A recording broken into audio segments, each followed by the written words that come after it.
Responsibility in An Inspector Calls by J.B. Priestley. What happens when nobody accepts responsibility? One girl is dead, 6 people are involved, and every single one of them tries to reduce their guilt. Because in An Inspector Calls, responsibility isn't just about one action. It's about ideology, it's about power, and it's about whether society learns from its mistakes. Today, we're breaking down how Priestley presents responsibility through key quotes you absolutely need for the exam. The play is set in 1912. It was written in 1945. That gap matters. Priestley is showing a pre-war capitalist society to a post-war audience, and he's asking one question: have we learned anything?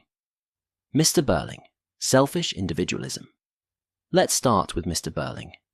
Early in the play, he announces, "A man has to mind his own business and look after himself and his own." That line defines his worldview. Responsibility ends with the self. He reinforces this mindset when he dismisses workers demanding fair wages. If you don't come down sharply on some of these people, they'd soon be asking for the earth. Notice the phrase, "these people." He dehumanizes them. Ava Smith becomes a category, not a person. And then Priestley humiliates him through dramatic irony. Burling confidently predicts, the Titanic, unsinkable, absolutely unsinkable. And there isn't a chance of war. The audience knows both statements are catastrophically wrong. Priestley uses dramatic irony to expose the danger of arrogance and selfish capitalism. Burling is not just wrong, he is dangerously wrong. The inspector. Collective responsibility now contrasts that with the inspector. His most important line in the entire play is, "We are members of one body." This is biblical imagery. It suggests unity, interconnection, collective responsibility. He makes the blame explicit. Each of you helped to kill her. Not one person.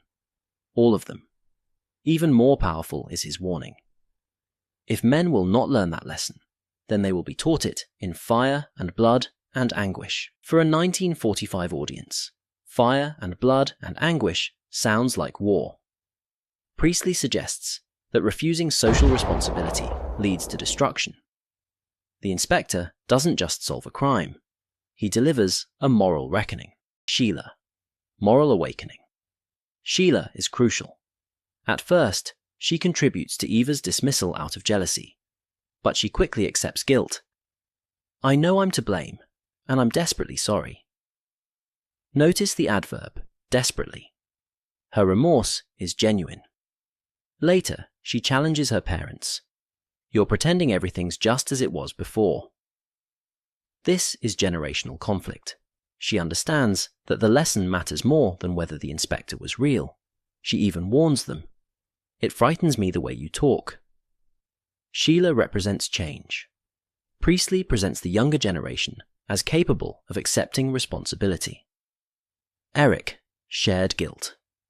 Eric reinforces this. He admits, "The girl's dead and we all helped to kill her." The word all is crucial. He mirrors the inspector's collective language. He also exposes his father's hypocrisy. "You killed her, and the child she'd have too." Eric shifts responsibility back onto his parents. Unlike Burling, he does not hide from guilt. Mrs. Burling, denial. Mrs. Burling refuses accountability entirely. She states coldly, "I accept no blame for it at all." That absolute phrase, "no blame at all," shows moral blindness. Worse still, she condemns the father of Eva's child without realizing it's her own son. She demands, "He should be made an example of." Priestley exposes the cruelty of upper-class moral superiority. She judges the vulnerable while protecting her own status. The cyclical ending, and then the final twist. The phone rings. A real inspector is coming. Structurally, the play becomes cyclical. It ends with, "That was the police. A girl has just died." Everything repeats. Priestley suggests that if society refuses to accept responsibility voluntarily, it will be forced to confront it again, and again, and again. Final message. Priestley isn't asking who killed Eva Smith. He's asking whether we, as a society, accept responsibility for each other. Because if we don't, history repeats itself, and that final phone call will keep ringing.